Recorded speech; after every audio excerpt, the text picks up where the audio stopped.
Isa ka rin ba sa fans sina Jericho Rosales at Heart Evangelista na kinilig?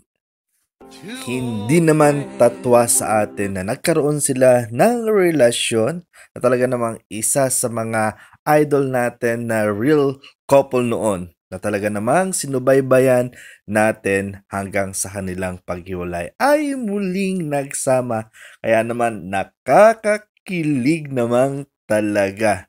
Sino ang hindi kikiligin sa dalawang ito? Talaga namang okay na sila ngayon. Ako'y